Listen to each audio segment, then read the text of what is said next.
हम लोग illegal slaughter houses को भी नहीं चलने देंगे, वो हम लोग पहले ही दिन उसको बंद कर चुके हैं। लेकिन जहाँ अवैध बूचड़खाना यही है। अब देखिए जाफरा बाजार इलाहाबाद में गोश्त कट रहा है, थाने वाले पैसा ले रहे हैं। धुरिया पार में धड़ल्ले से कट रहा है, कोई रेक चेक करने वाला नहीं है। यहाँ से लोग धुरिया पार जा कर के लेके आते हैं, तो कानून वो सिर्फ कानून कागज पर है। उत्तर प्रदेश विकास के पथ पर अग्रसर हो रहा है, तेजी के साथ आगे बढ़ा है और कानून व्यवस्था की स्थिति, सुरक्षा उसकी प्राथमिकता है। पूरा इलाका यहाँ भुखमरी की कगार पर है, कोई कारोबार इनके पास नहीं है। जब से ये सरकार यहाँ यूपी की सरकार जब से बनी तब से भुखमरी पूरे इलाके में है। मुस्लिम भाई बहनों को या किसी भी समुदाय को कोई भय की चिंता नहीं। अगर भय होता तो 5 साल में ये लोग सब पाकिस्तान चले गए होते। सुरक्षा तो है ही है, लेकिन ये कि अब चूंकि हम हिंदुस्तान में रहते हैं, इस वजह से अब रहना तो है ही है। हिंदुस्तान छोड़ करके तो कहीं जाना नहीं है।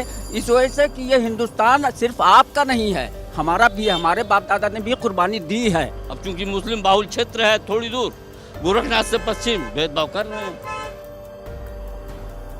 का वोट मिले मुसलमान का हमको वोट नहीं चाहिए। योगी कई बार कह चुके हैं ये बात को।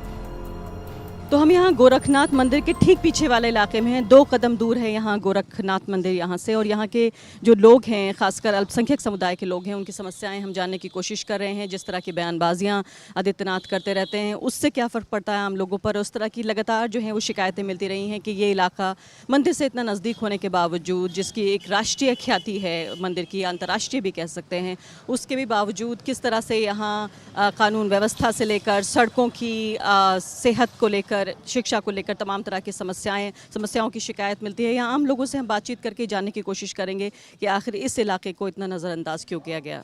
प्याज बिक रही है जो है 10 रुपये बिकते बिकते 30 रुपये 25 रुपये बिकने लगी। जो है लहसुन बिकने लगा जो है 20 रुपये 25 रुपये में बिकने लगा, 100 रुपये में बिकने लगा। यही हर सामान की यही पोजीशन है। महंगाई बहुत है, एकदम ख़त्म हो गया, कारोबार है ही नहीं है। तो एक समस्या हो तो बताई जाए। बहुत हालत ख़राब है ये मोदी के राज में। हम तो यही जानते हैं क्या क्या काम किया उन्होंने। एक काम अच्छा किया उन्होंने, देखिए। लेकिन ये तो मुख्यमंत्री का इलाका है, यहाँ तो विकास होना चाहिए। ठीक है, क्या कीजिएगा, परेशानियाँ तो बहुत ज़्यादा हैगी। कहीं से परेशानियाँ हैं, जब से ये बैठे हुए हैं एक मसला कोई हल नहीं हुआ है, सेवा बर्बादी के। ला एंड ऑर्डर कोई चीज़ रही नहीं गई है। सब गुंडागर्दी है यहाँ। गुंडागर्दी भी है, निराज है, कोई कानून नहीं है। जो है आपने जुर्म किया, पकड़ लिया इनको। पुलिस का भी यही काम है, करता कोई और है और पकड़ा जाता है कोई और है। कोई सुनवाई नहीं होती। पैसा दे दीजिए तो बड़ा सा बड़ा जुर्म आप कर लीजिए, कोई बात नहीं। आप बता रहे थे कि बूचड़ खाने यहाँ बंद हो गए ना। अवैध बूचड़खाना तो एकदम बंद कर दिए हैं। अब पैसा थाने वाले लेते हैं, उसको कहते हैं बेचो 2-3 घंटा, 2-3 घंटा बेच के अंदर बंद कर देते हैं। कोई 10 लेता है, 10,000, कोई 20,000 पुलिस वाला लेता है। यही है इलाके की समस्या, बड़ी गड़बड़ है। हर चीज़ से आदमी परेशान, रोजी रोटी में हर चीज़ से परेशान है। एक आदमी कोई खुशहाल नहीं है कि आदमी बच जाने है। तो विकास नहीं हुआ यहाँ पे। कहाँ भी आप देख ही रही हैं विकास क्या हो रहा है। बजाय विकास के विनाश हो रहा है इस इलाके का। मुख्यमंत्री का इलाका होने से कोई फायदा नहीं मिला कि वो यहाँ से आते। नहीं, मुख्यमंत्री सड़कें आप देख लीजिए, मुख्यमंत्री के अगल बगल की। इतने दिन से एमपी हो रहे हैं, कीटा नहीं रखवाया इन्होंने कभी पूरे इलाके में।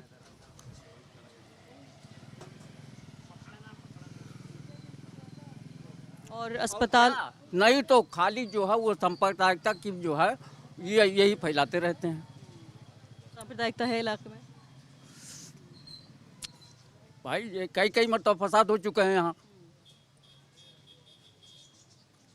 तो डर के साये में जीते हैं। अच्छा, बूचड़ खाने की जो है वो अवैध के नाम पर ये सबको इन्होंने बंद कर रखा है, जबकि जो है वो इजाज़त देता है। यहीं दूसरे इलाकों में पहुंच जाइए, धड़ल्ले से जो है गोश्त बिक रहा है, कट रहा है, कोई बात नहीं है। यहाँ जो है वो खामखा के लिए आकर के पुलिस वाले कर लेते हैं, वो पैसा ले लो के बाद चले जाते हैं, कोई बात नहीं। लेकिन जहाँ अवैध बूचड़खाना यही है। अब देखिए जाफरा बाजार इलाहाबाद में गोश्त कट रहा है, थाने वाले पैसा ले रहे हैं।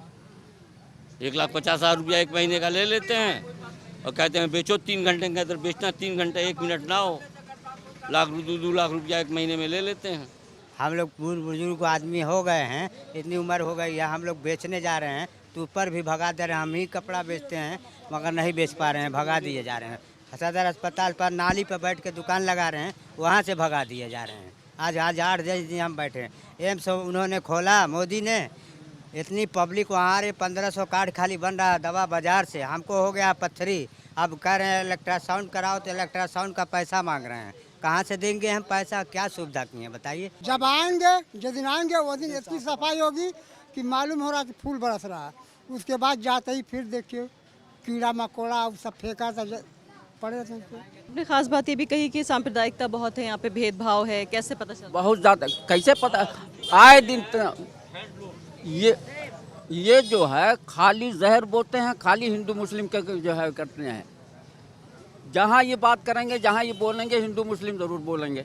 ये नहीं समझते कि उनकी जो लोकसभा क्षेत्र है उसमें तो हर धर्म के मानने वाले लोग हैं। लोकसभा क्षेत्र में है, चूँकि एक धर्म के उससे जुटे हुए हैं, संस्था से जुटे हुए हैं, तो इनको वोट जो मिलता है वो धर्म की वजह से, धर्म के नाम पर मिलता है, पहली चीज़।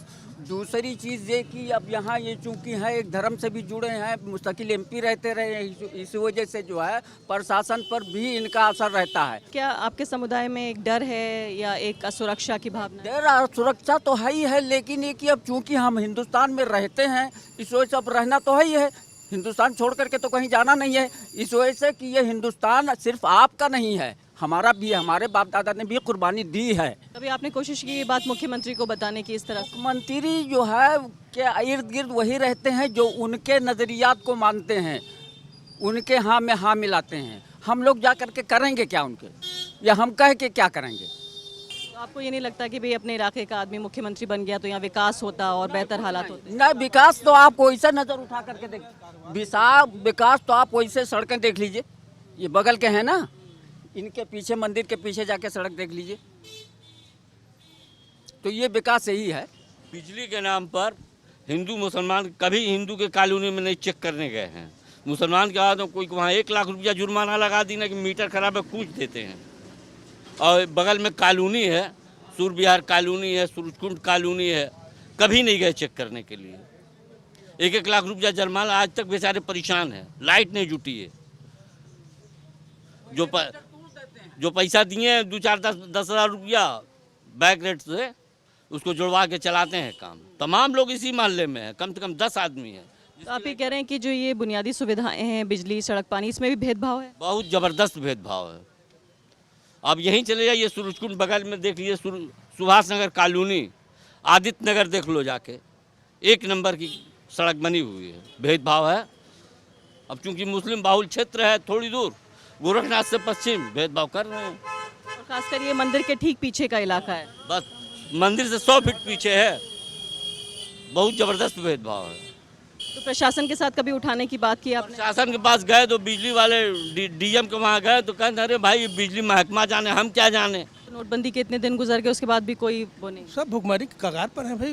किसी तरह 1 टाइम की रोटी मिल जा रही है इनको। मजदूरी जो मालिक था वो मजदूर हो जाके मजदूरी कर रहा है। तो मुख्यमंत्री आपके इलाके से हैं, सुनवाई नहीं है फिर भी? नहीं, क्या सुनेंगे वो? उनको खाली रोज हफ्ते में, महीने में 15 दिन आते हैं गोरखपुर, तो उन्हीं के खर्चे में उतना निकल जा रहा है, कहाँ हम लोग को देंगे वो? कहीं बुनकर की सुनवाई है? कहीं भी बता दे कोई बुनकर को कोई नाम ले रहा है? क्योंकि हम तो ये सब उद्योग वालों का कोई नाम ले रहा है? छोटे उद्योग बिल्कुल बंद हो गए हैं सब टोटल। और ये नोटबंदी के बाद से ही और GST के बाद से ही सब। अच्छा, उनके मुख्यमंत्री बनने के बाद क्या फ़र्क हुआ? फर्क क्या हुआ? कोई फर्क नहीं हुआ, तबाही के अलावा कुछ नहीं है। अरे हम तो व्यापारी हैं, GST लगा दिए 18%, कहीं 28%, वो में दिक्कत हो रही है। कहीं दिल्ली से कोई माल ला रहा है, कलकत्ता से ले आवत है, चोरी छुपे लाता है, कौन इतना देगा टैक्स? 18-28%। तो कारोबार पे भी असर पड़ रहा है। और डर भी है क्या? डर भी है क्या आपको? डर है? डर, एकदम डर रहे। अभी ईमानदारी से कर रहे हैं, 2 पैसा जहाँ बचे को 1 पैसा बचता है, कोई डर नहीं है।